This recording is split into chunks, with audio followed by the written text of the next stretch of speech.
Halo Sobat Bola Mania, kembali lagi di BRC Official.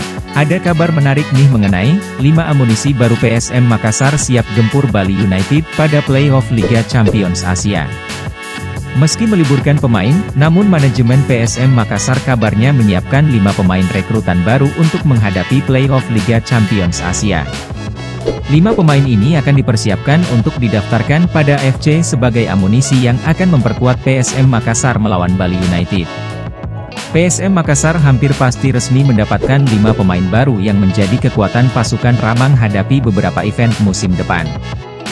5 pemain yang disebut akan bergabung dengan PSM Makassar berposisi sebagai pemain bertahan, gelandang serang hingga striker. Pesta juara telah usai, pelatih PSM Makassar, Bernardo Tavares mulai bahas laga playoff Liga Champions Asia melawan Bali United. Meski pertandingan akan dilangsungkan pada Juni 2023 mendatang. Namun, Bernardo Tavares menyebutkan dirinya akan memulai persiapan serius pada akhir Mei mendatang. Untuk sementara pelatih berkebangsaan Portugal ini meliburkan pemain untuk merayakan Hari Raya Idul Fitri bersama keluarga. Bernardo Tavares mengatakan, pihaknya telah mendapat informasi secara lisan terkait dengan jadwal pelaksanaan playoff. Saya mendengar informasi akan dilaksanakan pada pertengahan Juni.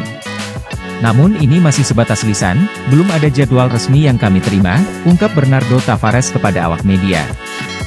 Karena jadwal masih lama, Bernardo Tavares meliburkan pemain kurang lebih 1 bulan ke depan.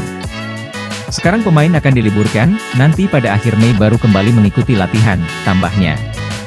Sementara itu sejumlah pemain baru dikabarkan akan bergabung dengan PSM Makassar jelang lawan Bali United, diantaranya, Irfan Jaya, Rizky Pelu, Kaik Linares, Rahmat Arjuna, hingga Ihawan Ciptadi.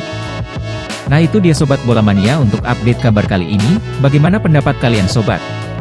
Tulis pendapat kalian di kolom komentar ya Sobat dan jangan lupa untuk like, comment, and subscribe.